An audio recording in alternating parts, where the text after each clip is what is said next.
Good afternoon. Welcome again to another in our series, A Story to Tell. We are so delighted that you decided to tune in. Before I start, I'm going to remind you guys to subscribe to our channel. Hit the notification bell so that you'll be notified of all future videos that we produce. Today we have sharing with us Miss Davene Harris. Thank you for joining us, Davene. We are so delighted to have you. Thank you for having me, Leslie. Let's just start with your early days at Christ Chapel Basic, was it? Yeah. Yes, give us a little bit of that. All right, so I started Christ Chapel Basic School at 2 years old. My mother was a pre-trained teacher, so I got that opportunity to start school before a lot of persons my age. And I was there for 3 years, so I basically began primary school at the age of 5. 5. That's pretty early. Pretty early, yes. Do you have any fond memories back at Christ Chapel? Not much at all. Can't remember so far back. It's remember. too far. I just know that I went there very early as Yes. opposed to others, but exact things that happened, no, I don't have much memories. And where you moved on to after? I went to Morant Bay Primary School.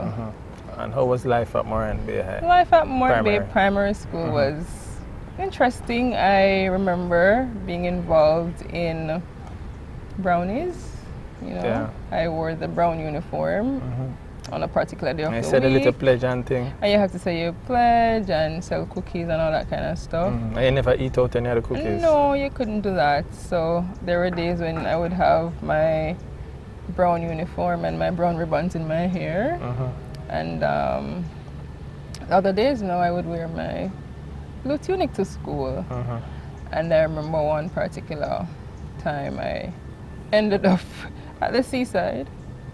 After That was school close to the one sea, day, yeah. it was very close to, and got home late, and my mother got wind of me being at the seaside, and it wasn't a good reprimand at all. Yeah. Yes.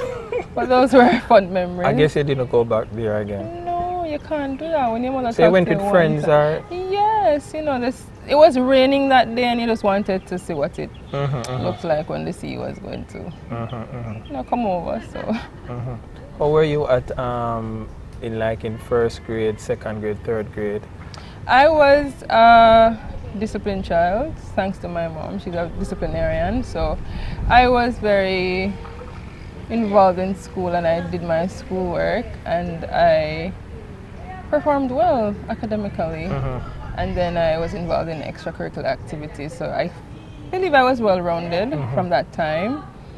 And by the time now I got to grade 5, I wanted the opportunity to take common entrance, but I wasn't allowed to because I was born in the month of May. And those were the exact words that the teacher told my mother. Too young. So it wasn't because I wouldn't have been able to be successful, but I was too young. And so I had to deal with my best friend, who was born in November of the year before, leaving, going on to a school of her choice, and me staying back there. But I guess it was all in the plan of God, because by the time I got to grade 6 now and I did common entrance, I was the only student at the school that passed, or a school that was not in the parish. Yes, because you were living at St. Thomas at that time. I was living in St. Thomas at the time. Tell us a little about your family before you go along. How much family? of you were there? You had siblings? It's just me and an older brother that my parents have. And you are the baby?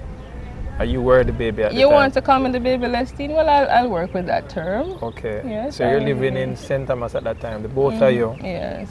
And I guess your brother was going to the same school that you went to? Went to the same school, and he was always a year ahead of me, because we were just a year and a half apart. So you passed for a school in Kingston? And the reason why too is because my mom at the time was working in Kingston, and she was thinking that the fact that she's going to be there, we could travel together and I'd be okay. But then it would happen that she stopped working, and she was like, I'm not so sure I want you to go to a school in Kingston anymore. And so she got me transferred to Seaforth High School in St. Thomas, and she had a very good relationship with the principal there. So the transfer process wasn't so bad. I got in, and I just started to flow with the system. I became involved in extracurricular activities again, and I remember one particular incident in 7th grade where, because my brother and I were going to the same school, I was looking for him one afternoon when school was finished and I couldn't find him. So I walked around and I found him in my form room because I didn't have class there for my last session that day. Found him in my classroom sitting down writing lines. And I'm like, what are you doing here? We need to go home. Oh, he's on detention, he has to write lines. So I got a little bit furious. I was mad, it was time to go home. School is finished, we need to go home.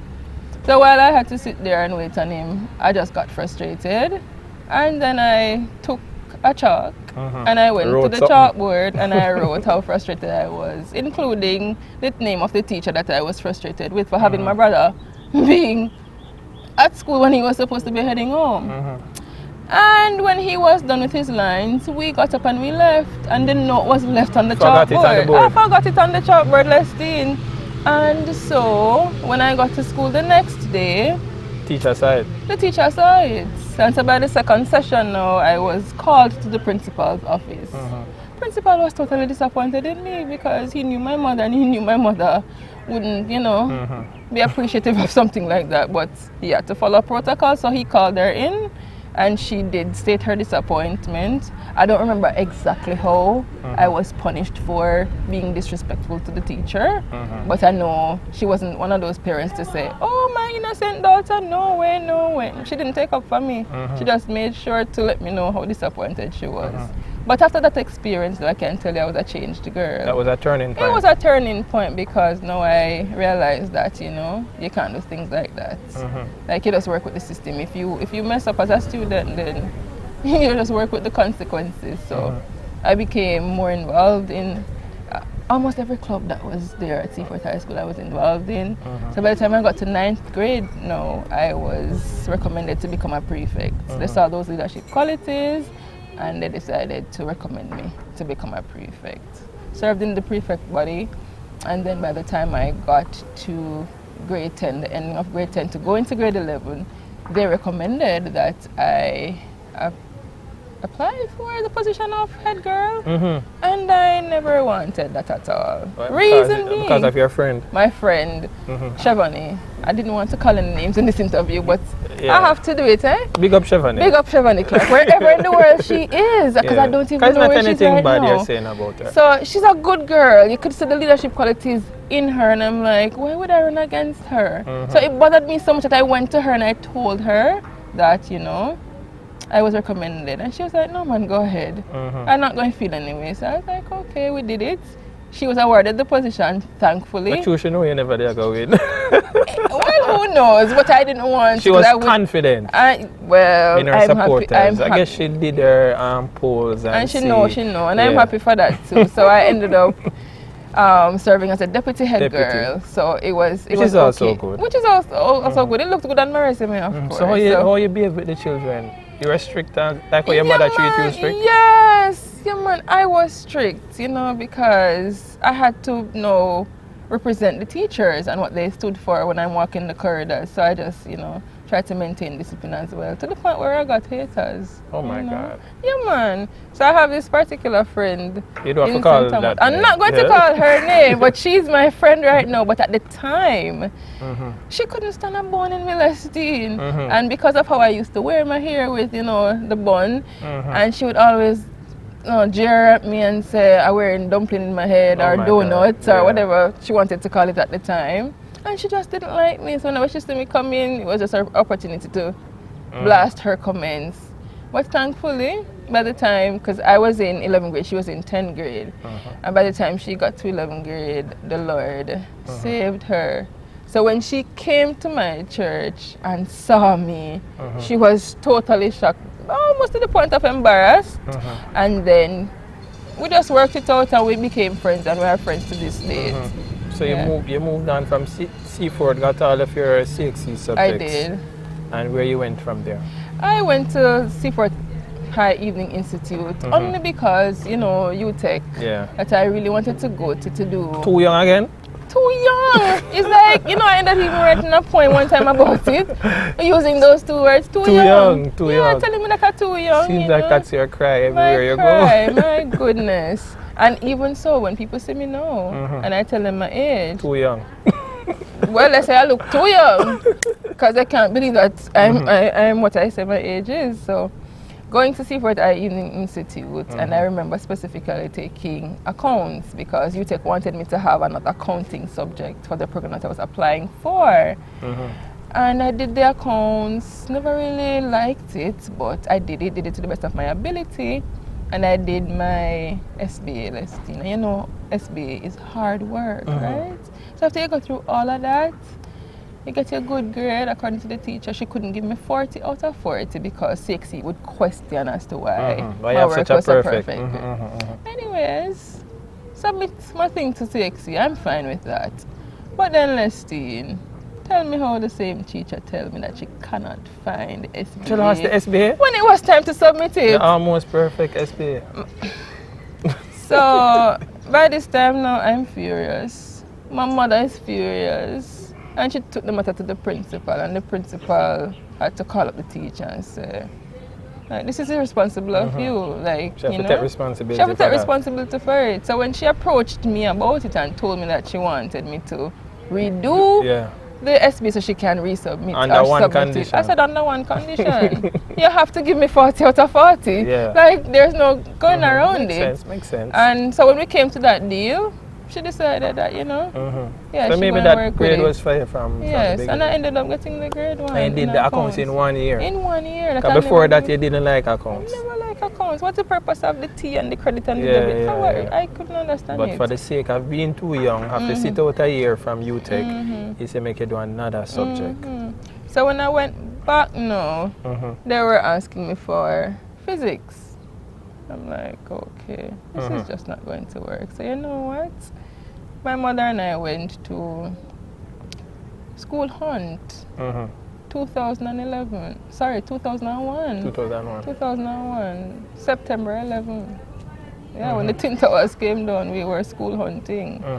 And that was a turning point in my life, Lestine, because for 1 whole year I decided that I'm going to listen to every kind of news there is, just to find out what is so significant about this Twin Tower. So when it got to 2002, I said no more news, man. There's nothing new on the news. If sports, international, all what I know, Lestine, the Twin Towers affect everything.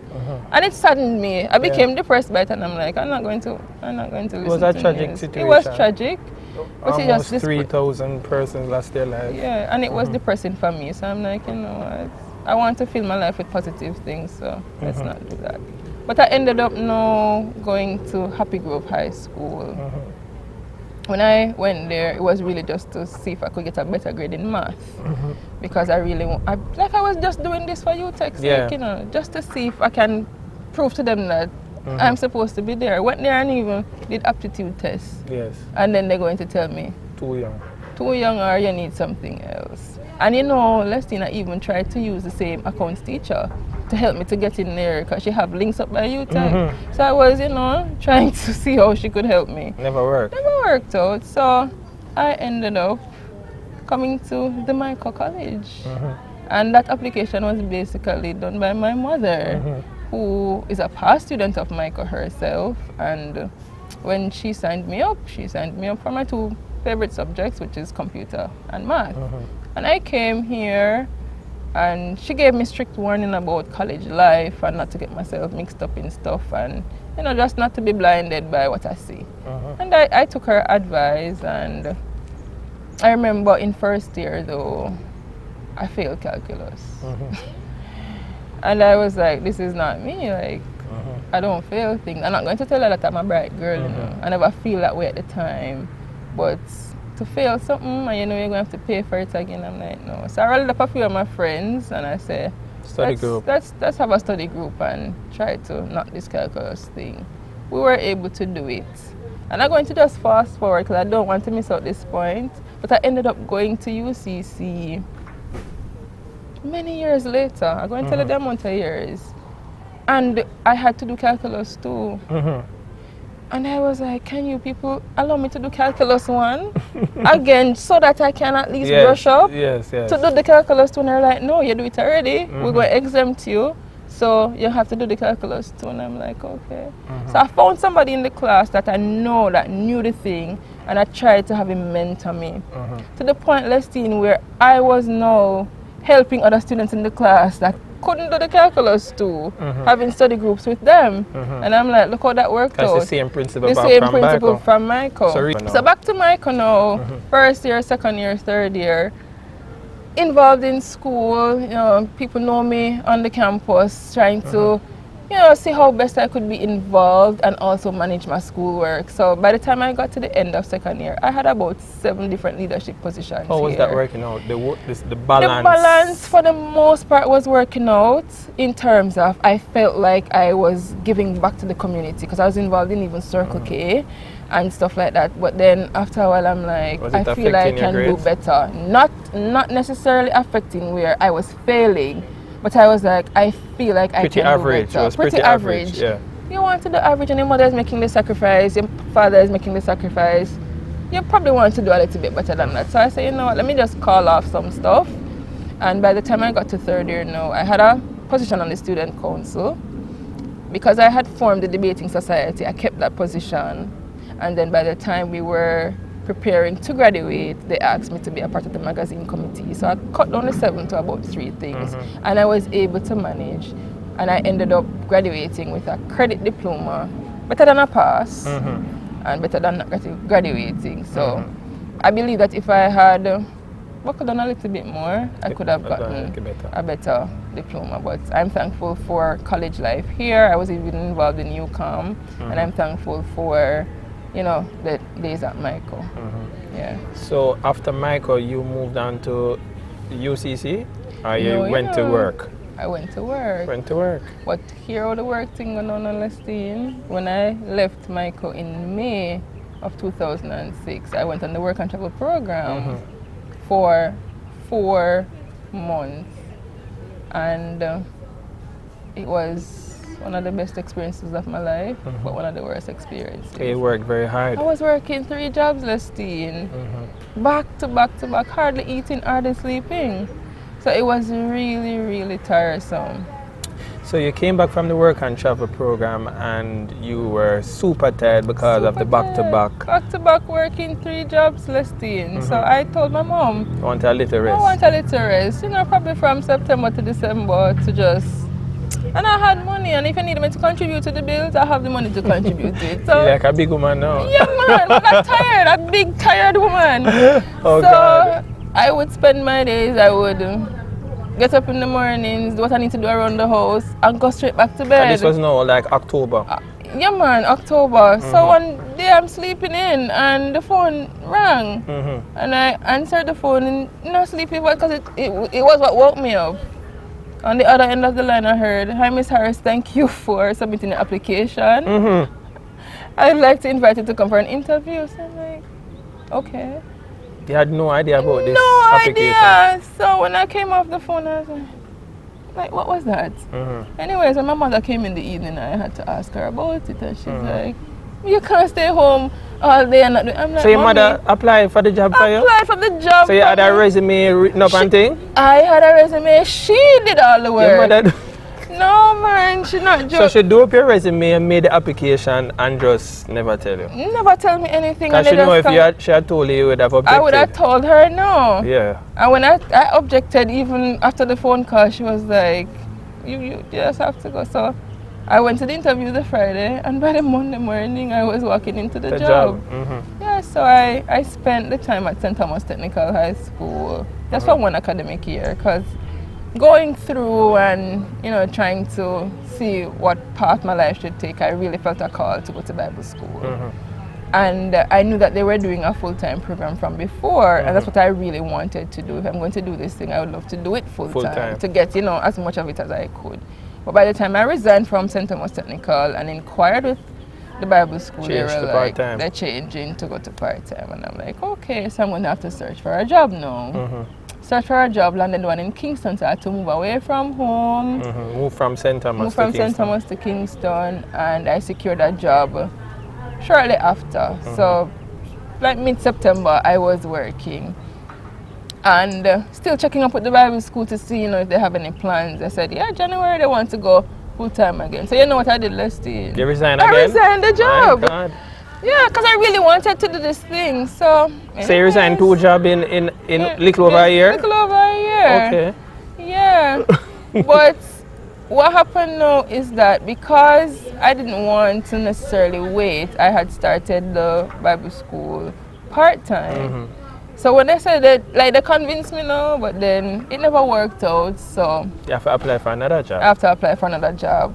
So by February of 2008, I landed that job, and the way how I landed that job was just God. Talking to a friend of mine who was a student at the Bible school, and he basically, got the job for me, and I was like, this has to be God. Like, all right. So I'm there teaching at Stony Hill Heart, and the experience was so different, teaching adults, people who are... So you're teaching computer operations. It's called data operations. It's a introductory computer course, teaching it to persons who really wanted that skill or never did so well in high school and just wanted something to do.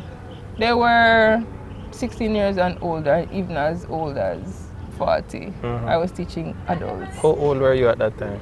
I was in probably my early 20s. Yeah. That must have been a new experience for you. Because remember my first 2 jobs now would have been with the high school students. Yes. And I'm okay with that because you do your practicum when you're going to college. These are adults. But I have adults dealing with, and for that course, I'm dealing with more males. The IT thing really attracted males. So it was a challenge, and you had to stand up to the males at times because they just wanted to be their own thing. So I have a small frame, but I have a big voice. So I commanded that respect in my classroom. And yeah, I can tell you there are many times people would walk in the computer lab and be looking for the teacher. Yes. And I'm just there looking at them. And see you and they see me and they're like, oh, miss, I never knew you were the teacher. And I'm like, yeah. And I had to leave because this is my place. So you don't come in here and do your own thing. But that was a good experience for the most part. I was basically on contract, and so there were times when it seemed as if they were planning to end my contract. And whenever that would happen, I would remind God that, you are the person who got me this job. So if you want me to leave, you are definitely going to let me know. And you're going to be specific. I'm going to know, so I don't have to worry. And I remember being at UCC, and so I finished Bible school when I started Stony Hill. So you're going UCC part-time now? Going UCC part-time. It almost felt like full-time. I can't lie to you about that, because I was now doing my BSc in IT. And UCC started out a little bit frustrating, like any higher level education. You register for the program, and you believe everything is going to go well. I ended up having to go to that office so often, to the point one time an employee there asked me if I was an employee, because they saw me in the office so often, and I'm like, no, I have different things that I need to be complaining about. So it took them a while to really rectify my program, because they were revisiting how the IT program, the degree program should be. So I was caught in the middle of that, and because I already did IT at MICO, they were trying to work it out. So it eventually was worked out, and then I found some persons who, really took to programming, because it was not one of my best friends. And so when I needed, a critical aspect. It was a critical aspect of the program, man. Like, what is the purpose of programming when you have one error? You think you solve it, and when you look at 7 errors. And I'm like, no, this is frustrating.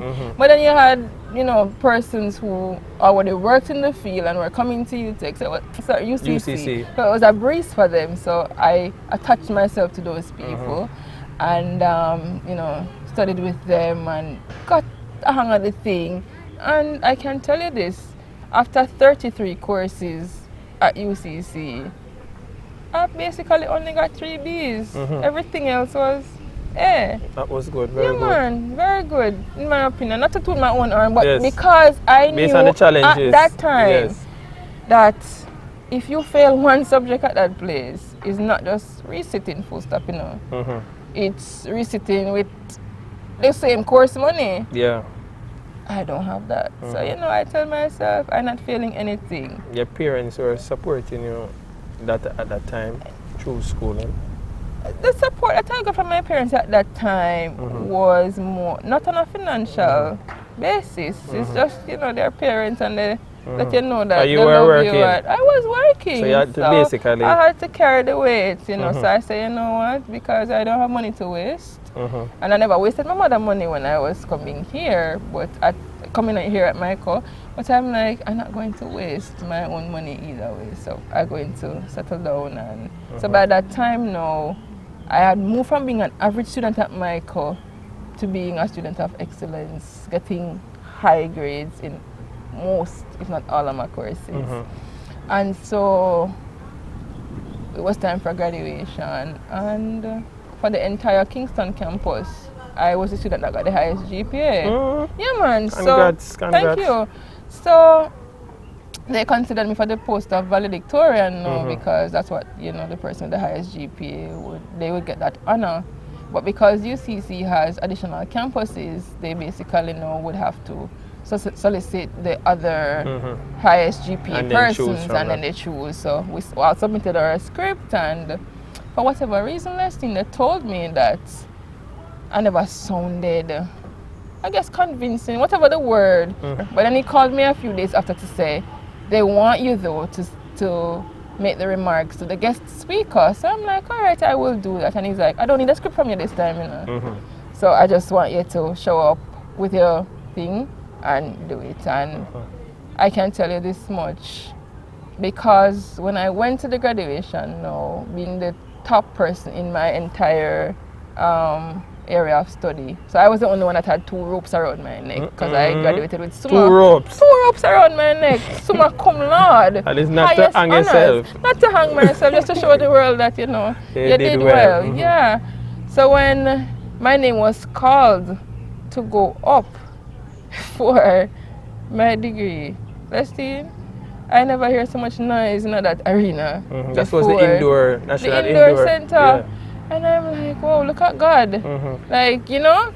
So when I went up now and I gave the speech, it was almost like another round of applause. And I'm like, this has, for me, it's no pat on Davene's shoulder for Davene doing anything. Because I knew the struggles, I knew the tears.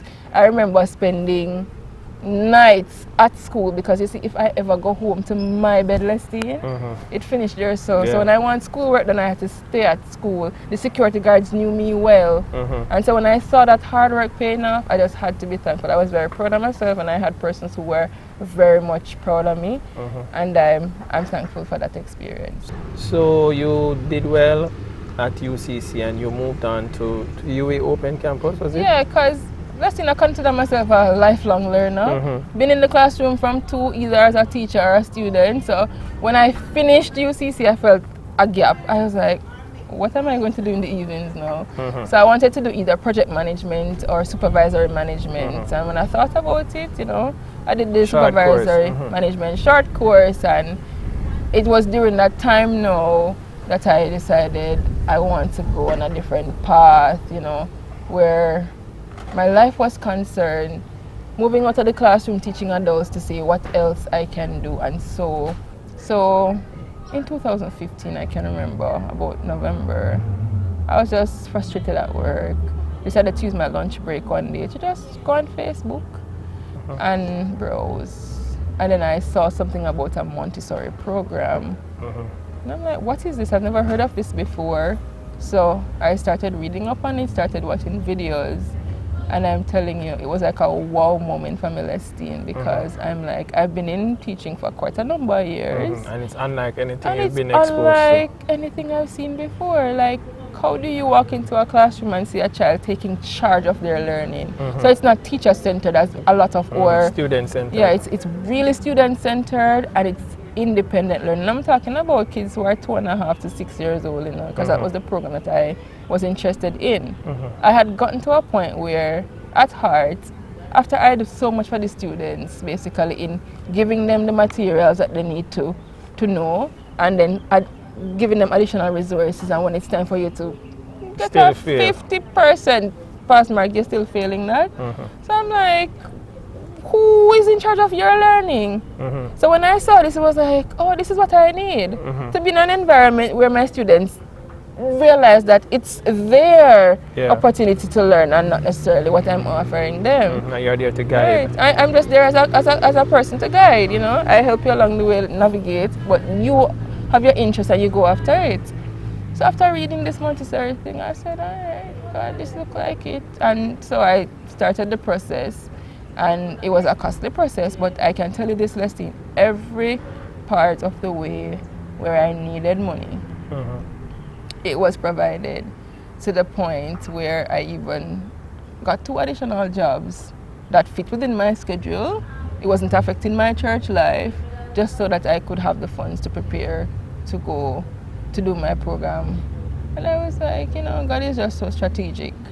And so at that point in time, when the journey to the Montessori program started, I felt it strongly in my spirit that I have a testimony that needs to be shared. And I felt the urge that God was asking me to write a book. Document your to experience. Document my experience, yes. So the title of my book is When God Speaks Through NOS, meaning saying no or using numbers. Play on words. A play on words, right? And I'm happy to report to you that I'm actually writing the book right now, almost finished. Soon to be published. Soon to be published, and I'm happy to share that story, most of which is just the experience from 2000, a little bit before 2014, what actually happened in 2016 until when God said I should stop, because the experience is still there and it keep unfolding. It keep unfolding, and anytime I'm impressed to write something, I do, because I do believe it's going to inspire someone. Really, to let you know that when God is directing your life a particular way, you need to be very, very obedient. And when He says go, you go, and when He says don't move, you have to just stay right there. So maybe by early next year we should be able to get a copy. Yeah, because I am going to give you this little secret now. So the number patterns that God used for that experience to speak to me in are 2, 5, 7, and 9. And so when I started writing the book, it's like it was impressed on me. You need to publish the book in February, and then you need to have a launch in May.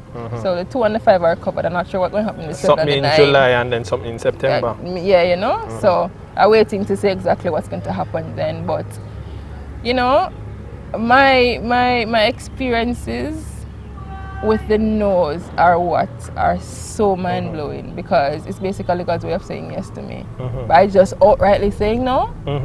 And so there's this Bible mark that I have that says when God is about to do something beautiful, He starts with a difficulty, and that is my reality.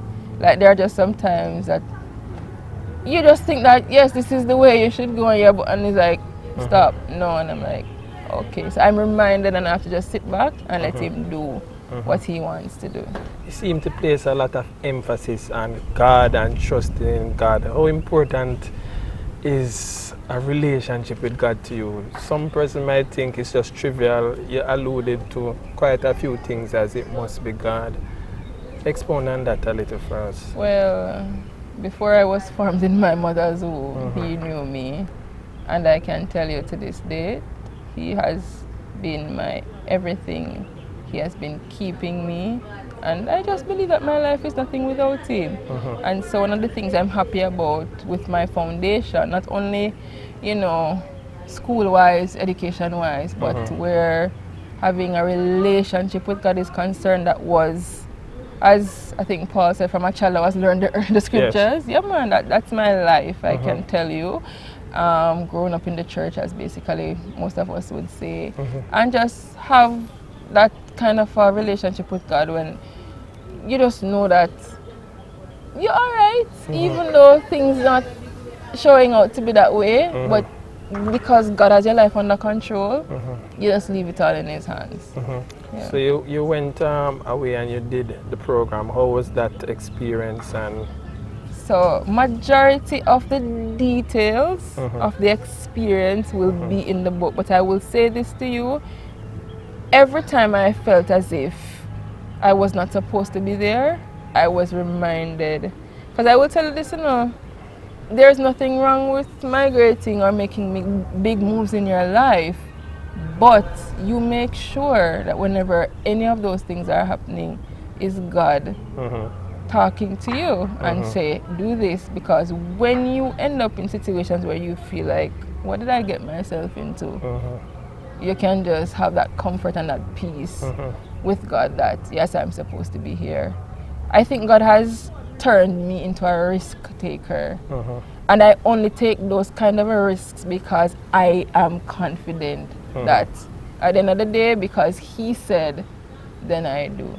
So I can't tell you that it's all white as snow and pure up there, but every single time I'm reminded that this is all God, so just be okay with it. okay. In closing, you could just give us a word of encouragement for those persons who are probably out there in a similar situation, not sure about a career path, not sure where to go, what to do. Some might even don't have a relationship with God. How would you encourage such a person? Well, I would encourage that person to basically follow your passion. I wouldn't necessarily say your heart, because we know the Bible said the heart is wicked, but there's something that's burning inside of you that you feel that it basically keeps you up at night, and you think about it so much and you see how it will make an impact in the world and how it will better your life or the life of another person, then go after it. And if whether or not it yields a return, go after it and see how you feel about it. And definitely, if you are a believer, get God's approval, because that is what is going to count in the end. And I would encourage anyone who wants to make big life moves to ensure that you get God's approval, let Him sign it off, so that whenever you hit rock bottom, you can be sure you're not going to fall, you're not going to hurt yourself, you're not going to be bruised, because God is there to catch you. Yeah. Thank you so much for sharing with us, Davene. It was a real pleasure. Look out for the book, guys, to be published in February, When God Speaks Through Nose. Through Nose, N-O and the little S. All right, so look out for that book early next year. Thank you all for tuning in another time for A Story to Tell. Join us next time when we'll have another interesting story to share with you. Remember to subscribe to our channel and also like our Facebook page. Click the notification bell so you'll be notified of future videos that we will produce. God bless.